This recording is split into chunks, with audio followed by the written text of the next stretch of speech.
Okay तो last class में हम लोग आरआरबी एलपी सीबीटी 1 का जो प्रैक्टिस सेट को देख रहे थे, उसमें हमारा प्रैक्टिस सेट कितना फाइनल हो चुका था, 3 नंबर का। ये हमारा आज का जो है ये 4 नंबर का है, ठीक है। यहाँ पे आरआरबी एलपी टेक्नीशियन 2023-24 में जो आपके एग्जाम से रिलेटेड जो पेपर होने वाला है, तो ये आपका जो है यहाँ पे इसका प्रैक्टिस सेट है रेलवे साइंस का, ठीक है। तो यहाँ पे आप देख सकते हैं कि ये देखिए यहाँ पे जो आपका क्वेश्चन दिया गया है कि उस रूसी रसायन शास्त्र का नाम बताइए जिसने यह प्रतिपादित किया कि तत्वों के गुणधर्म उनके परमाणु द्रव्यमानों का एक आवधिक कार्य है, ठीक है। तो आप देखेंगे यहाँ पे कि जो आपको बोला है यहाँ पे कि तत्वों के गुणधर्म उनके परमाणु द्रव्यमानों के आवधिक कार्य है, तो ये किसने बोला था? आप इसके बारे में कल भी हम क्वेश्चन आपको देखे थे।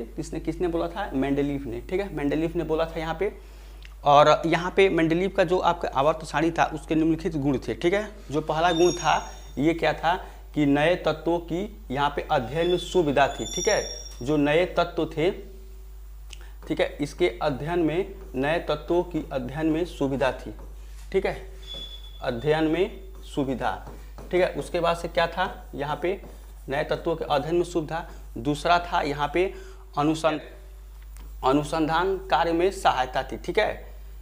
अनुसंधान यहाँ पे अनुसंधान कार्य में सहायता, ठीक है, ये आपका था अनुसंधान कार्य में सहायता, ठीक है। और तीसरा क्या था यहाँ पे आपके ये नए तत्वों के अध्ययन में सुविधा, अनुसंधान कार्य में सहायता। और जो तीसरा था ये आपका क्या था यहाँ पे आप देखें यहाँ पे नए तत्वों की भविष्यवाणी, ठीक है, नए तत्वों की भविष्यवाणी, ठीक है। ये आपके कुछ इसके क्या थे? गुण थे, ठीक है। मेंडलीव के जो आवर्त सारणी थे उसके आपके गुण यहाँ पे थे, ठीक है। तो इसका इस तरह से आपका आंसर क्या हो जाएगा? ऑप्शन नंबर बी इसका आंसर हो जाएगा, ठीक है। नेक्स्ट क्वेश्चन को देखिए। देखिए नेक्स्ट क्वेश्चन आपको यहाँ पूछा गया है कि इनमें से कौन सा एक असंतृप्त हाइड्रोकार्बन है, ठीक है। असंतृप्त हाइड्रोकार्बन कौन है? तो ब्यूटेन, पेंटेन, इथाइन, प्रोपेन। अब यहाँ पे देखेंगे एल्केन जो आपके असंतृप्त हाइड्रोकार्बन है, यहाँ पे जो हाइड्रोकार्बन होता है ये क्या बनता है? कार्बन, ठीक है, कार्बन एंड किससे? हाइड्रोजन के संयोग से, कार्बन और हाइड्रोजन के संयोग से जो आपके क्या बनते हैं यहाँ पे जो आपके यौगिक बनते हैं, यौगिक, ठीक है, वो आपके क्या कहलाते हैं? यहाँ पे हाइड्रोकार्बन कहलाते हैं, ठीक है। हाइड्रोकार्बन ये आपके कहलाते हैं कार्बन और हाइड्रोजन के संयोग से। तो इसी तरह से आपका असंतृप्त हाइड्रोकार्बन क्या होते हैं? तो यहाँ पे कितने प्रकार के होते हैं? ये आपके 2 प्रकार के होते हैं। पहला क्या होता है? ये आपके एल्कीन होता है, ठीक है। यहाँ पे एल्कीन होगा या इसको ओलोफिन भी बोलते हैं, ठीक है। इसको क्या बोलेंगे? अथवा ओलोफिन, ठीक है, ओलोफिन कहेंगे। दूसरा जो होता है आपका क्या होता है? एल्काइन होता है, ठीक है। ये आपका होता है एल्काइन, ठीक है। अब देखेंगे यहाँ पे एल्केन, एल्कीन, एल्काइन, ठीक है। ये आपके इस तरह से जो फार्मूला होता है यहाँ पे देखिए ये होता है आपका यहाँ पे देखेंगे कि एल्केन का फार्मूला क्या होता है? एक एल्केन होता है, ये होता है CnH2n+2, ठीक है। दूसरा होता है एल्केन, एल्कीन होता है, तो ये हो जाएगा एल्कीन, ठीक है। एल्कीन क्या हो जाएगा? CnH2n होता है, ठीक है। ये तीसरा होता है एल्काइन, ठीक है। एल्काइन होता है, ये कितना होता है? ये हो जाएगा CnH2n-2, ये होता है। अब ये आपका 3 होगा, तब देखिए यहाँ पे एल्कीन ग्रुप का होगा, ठीक है, या यहाँ पे एल्काइन ग्रुप होगा था। और यहाँ पे देखेंगे एक होगा CnH2n और ये एल्काइन होगा तो CnH2n-2 होगा, ठीक है। तो इसमें से देखेंगे एल्काइन ग्रुप है तो यहाँ पे देखेंगे एथाइन होगा, ठीक है। तो मेथ एथ होता है, ठीक है। तो इसका जो फार्मूला अगर आप देखें Cn का, तो इस फार्मूले पर आप रखेंगे यानी कि n बराबर 2 रखेंगे तो C2 और H कितना हो जाएगा? 4-2 यानी C2H2 हो जाएगा। ये आपका यहाँ पे इथाइन का फार्मूला हो जाएगा, ठीक है। तो इस हिसाब से क्या होगा? ये एल्काइन ग्रुप का आपको यहाँ पर आ रहा असंतृप्त हाइड्रोकार्बन, ऑप्शन क्या हो जाएगा आपका? हो जाएगा ऑप्शन नंबर सी हो जाएगा, ठीक है। इसी तरह देखिए प्रोपेन है, प्रोपेन तो ये एल्केन ग्रुप का है। तो प्रोपेन के लिए कितना होता है? प्रोप के लिए 3 आपको कार्बन रखा जाता है। तो आप इस फार्मूले पर देखेंगे इसे CnH2n पे, तो जब Cn यहाँ पे CnH2n और +2 रखेंगे तो इसके लिए क्या हो जाएगा? 3 कार्बन होगा, तो 3 दूनी 6, कितना हो जाएगा? 8H8 होगा, ठीक है। प्रोपेन का C3H8 होगा, ठीक है। अगर आप बनाएं तो इसका जो अब स्ट्रक्चर बनाए तो किस तरह से बनेगा? इसका स्ट्रक्चर बनाएंगे तो कार्बन, फिर ये कार्बन, फिर ये कार्बन, ये 3 हाइड्रोजन यहाँ पे, 2 हाइड्रोजन यहाँ पे, फिर 3 हाइड्रोजन यहाँ पे, ठीक है। तो ये आपका प्रोपेन का यहाँ पे स्ट्रक्चर हो जाएगा, ठीक है। C3 3 हाइड्रोजन, 3 हाइड्रोजन 6 और 1 हाइड्रोजन 2 8, ठीक है। इस तरह से C3H8 ये आपका स्ट्रक्चर हो जाएगा, ठीक है। इसी तरह से आप पेंटेन का बनाएंगे तो 5 हाइड्रोजन रखेंगे और आपको अलग अलग जैसे ही इसको हाइड्रोजन रखा गया है, तो जब आप 5 हाइड्रोजन रखेंगे तो C5 10 2 12, H कितना हो जाएगा 12, C5H12 हो जाएगा। ऐसे ब्यूटेन है तो C4 और H10 हो जाएगा, ठीक है। इसके लिए आपको C4H10 होगा, इसको C आपका यहाँ पे C5H12 होगा, ठीक है, पेंटेन के लिए। तो यहाँ पे आपका क्या था, असंतृप्त हाइड्रोकार्बन था, तो एल्काइन ग्रुप का रखा जाता है, एल्काइन होता है, ठीक है। यहाँ पे CnH2n-2 वाला, तो इस तरह से आपका क्या हो जाएगा, यहाँ पे ऑप्शन नंबर C आपका आंसर हो जाएगा, ठीक है। तो ये था क्वेश्चन। अगला क्वेश्चन देखिए, नेक्स्ट क्वेश्चन आपका यहाँ पे है कि निम्नलिखित में से किससे पुलों, ठीक है, लोहे व जंगले और धातुओं से बनी सभी वस्तुओं को नुकसान पहुंचाता है, ठीक है। तो यहाँ पे पुराना होना कि जो आपको क्या होगा, यहाँ पे लोहे के जंगले के धातुओं से बचने के लिए जो है नुकसान पहुंचाता है, इसमें से कौन है, तो पुराना होना, अम्लता, एसिडिटी, अपचयन है, रिडक्शन है, उसके बाद जंग है, ठीक है। तो आपको जाहिर सी बात है जो जंग लगता है ये आपका क्या होता है, यहाँ पे लोहे का ऑक्सीकरण हो जाता है, ठीक है। तो इस कारण क्या होता है, यहाँ पे जो आपका जंग लग जाता है लोहे में, ठीक है। या कहीं भी आपको जो लोहे की चीज़ आपको जो धातुओं से बनी होती है उसमें क्या होता है, जंग लग जाता है, तो ऑक्सीकरण हो जाने की वजह से ये होता है, ठीक है। और इसका जो होता है मेन कारण क्या होता है, ऑक्सीजन और यहाँ पे नमी के वजह से, ठीक है। ऑक्सीजन और जो होता है नमी दोनों की जो आपके कारण होते हैं, ऑक्सीजन और नमी हो जाने के कारण यहाँ पे क्या होता है, आपका ऑक्सीडेशन होता है, ठीक है।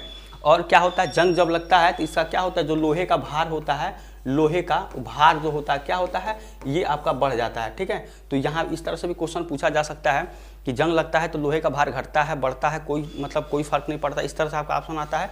तो जब जंग लगेगा तो लोहे का भार यहाँ पे आपका बढ़ जाता है, ठीक है। तो इसको भी यहाँ पे याद रखेंगे, ठीक है। तो इस तरह से क्या होता है, नुकसान पहुँचाता है वस्तुओं को, तो क्या होता है आपका जब आप लगता है तो वस्तुओं क्या करता है, ये नुकसान पहुँचाता है। ऑप्शन नंबर डी इसका आंसर हो जाएगा, ठीक है। इसके बाद देखिए नेक्स्ट क्वेश्चन आपको है यहाँ पे कि निम्नलिखित में से किससे पुलों, ठीक है, लोहे और जंगले और धातुओं से बनी सभी वस्तुओं को नुकसान पहुंचाता है, ठीक है। तो पुराना होना, अम्लता, अपचयन, जंग। तो यहाँ पे जो आपका जंग लगता है इससे क्या होता है, धातुएं जो है खराब हो जाती हैं, आपको जो है इसको नुकसान पहुंचाता है जंग के वजह से, ठीक है। और जब लोहे में जो जंग लगता है, ठीक है, ये किसके वजह से होता है, ऑक्सीकरण हो जाता है लोहे का, यहाँ पे क्या होता है, ऑक्सीकरण हो जाता है, इसकी वजह से यहाँ आपको जो आपका क्या होता है, जंग लग जाता है। और जंग लगने का जो मुख्य कारण होता है क्या होता है, ऑक्सीजन, ठीक है, ऑक्सीजन होता है, और क्या होता है, नमी होता है, ठीक है। नमी, ये दोनों क्या होते हैं, कारक होते हैं, दोनों कारक होते हैं। और जब जंग लगता है तो क्या होगा, लोहे का जो भार होता है, जो आपका लोहे का भार, ठीक है। यहाँ आप देखिए इस तरह क्वेश्चन पूछता है आपको, क्वेश्चन आता है कि जब लोहे में जंग लगता है तो भार बढ़ता है, घटता है, कोई फर्क नहीं पड़ता, इनमें से कोई नहीं, इस तरह से आपका क्वेश्चन पूछता है। तो जो लोहे का भार होगा वो क्या होगा, इंक्रीज होगा, बढ़ जाता है, ठीक है। लोहे का जो वेट होता है वो आपका इंक्रीज कर जाता है जब जंग लगता है, ठीक है। तो इसको भी याद रखेंगे, तो इस ऑप्शन नंबर डी इसका आंसर हो जाएगा, ठीक है।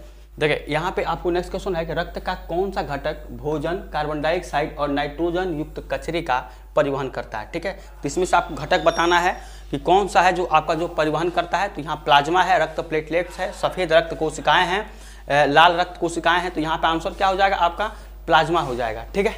प्लाज्मा हो जाएगा कि रक्त का जो है आपका कौन सा घटक, तो ये आपका प्लाज्मा हो जाएगा, ठीक है। और रक्त में आपका जो है प्लाज्मा कितना होता है, रक्त में प्लाज्मा जो होता है, ठीक है, ये कितना होता है आपका 55% होता है, ठीक है। 55% आपका रक्त में प्लाज्मा होता है, ठीक है। और ये क्या होता है, अजीवित तरल भाग होता है, ठीक है। अजीवित आपके क्या होता है, तरल भाग होता है, ठीक है, अजीवित तरल भाग होता है, ठीक है।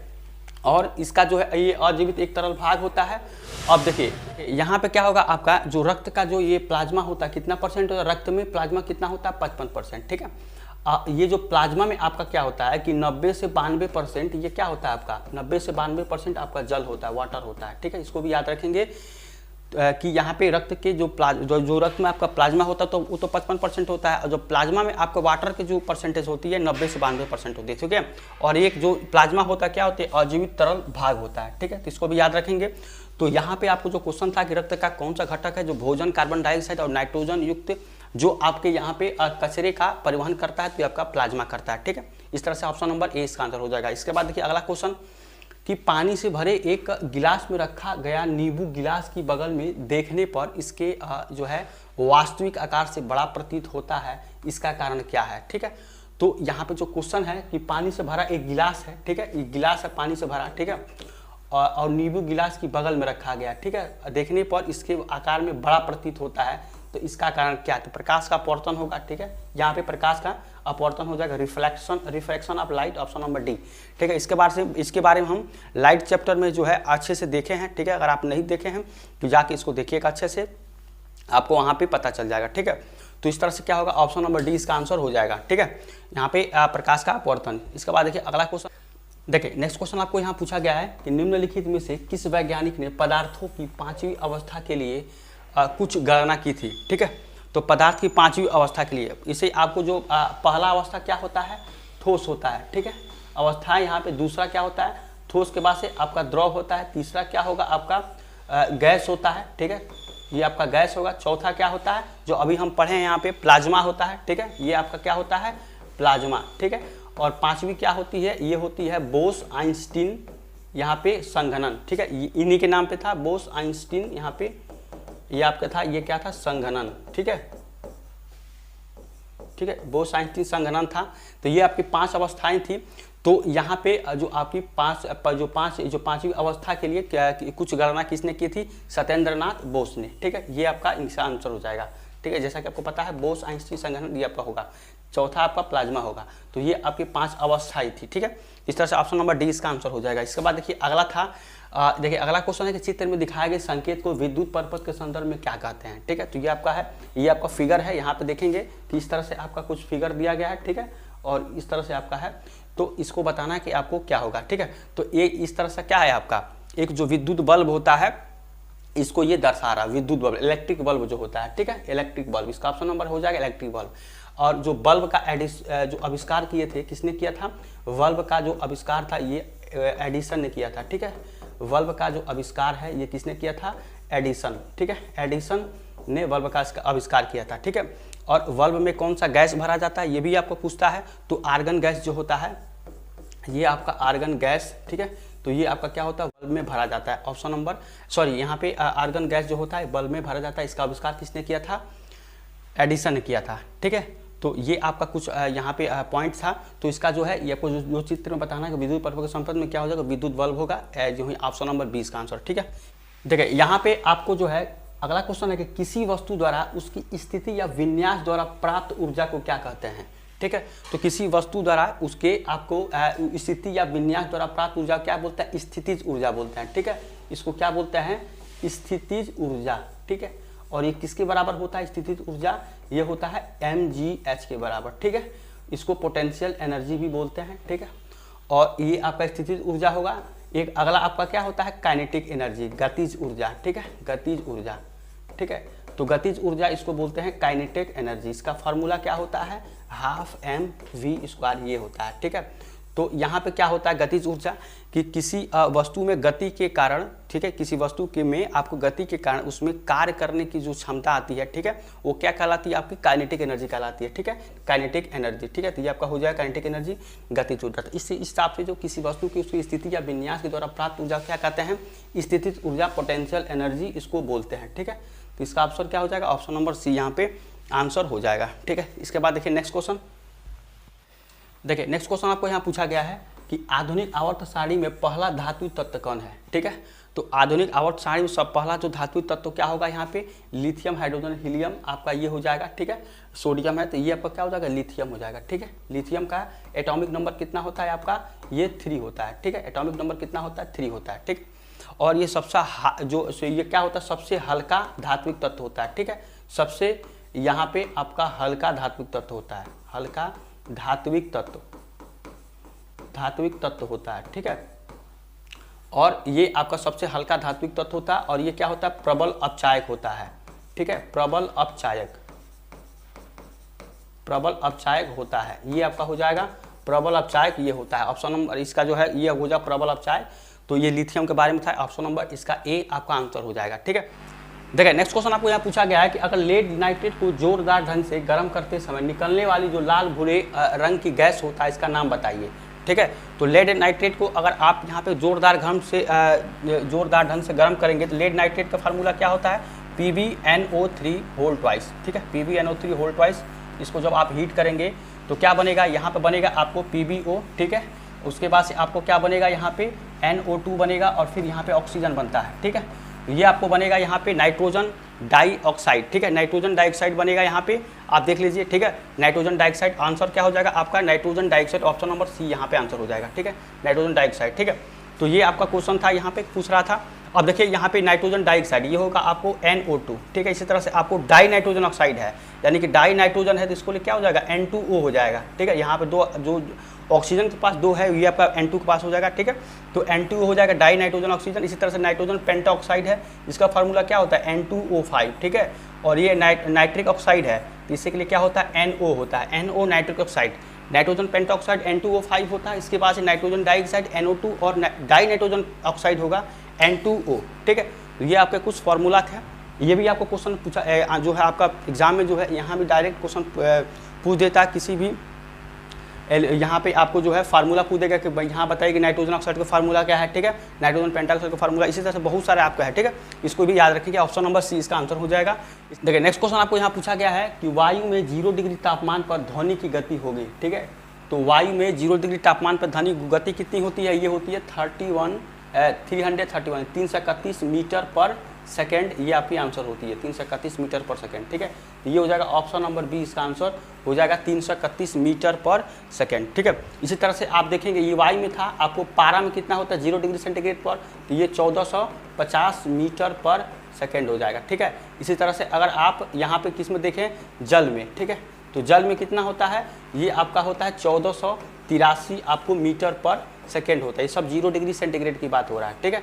1483 मीटर पर सेकेंड आपका जल में होता है, ठीक है, यहाँ पे तापमान, ठीक है। तो ये आपका हो जाएगा यहाँ पे। इसके बाद से एक और होता है लोहा में, ठीक है। तो लोहा में कितना होता है, ये होता है 5130, ठीक है, 51 से 30 होगा, ठीक है, ये आपका लोहा में हो जाएगा। इसी तरह से आपको एल्यूमिनियम में कितना होता है, एल्यूमिनियम कितना होता है, ये होता है 1213 यानी 1213, ठीक है, मीटर पर सेकेंड, ठीक है, 1213 होगा, ये आपका मीटर पर सेकेंड में होगा।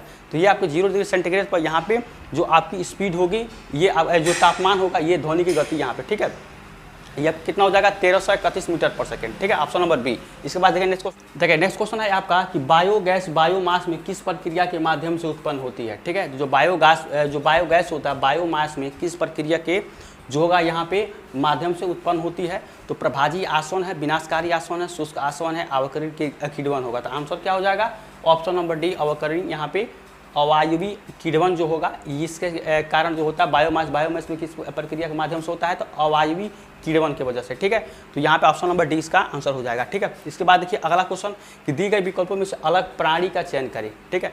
तो यहाँ पे आप देखेंगे कि कछुआ है, केकड़ा है, मेढक है, मछली है, ठीक है। तो यहाँ पे अलग प्राणी क्या हो जाएगा, ऑप्शन नंबर डी इसका मछली हो जाएगा, ठीक है, यहाँ पे मछली हो जाएगा। ये से क्या है आपका, यहाँ पे आपको ये आपका क्या होगा, ये अलग प्राणी। इसमें देखेंगे ये तीनों को जो हो गए, ये क्या होगा आपका, ये क्या होता है, जल और थल दोनों पे रहते हैं, ये आपके जल और थल दोनों पे ये आपके रहते हैं, जबकि ये आपकी इससे अलग है, ठीक है, जो मछली होगी अलग। Option number D. अगला देखिए निम्न में से कौन होगी कि एक डबल बॉन्ड है, ठीक है।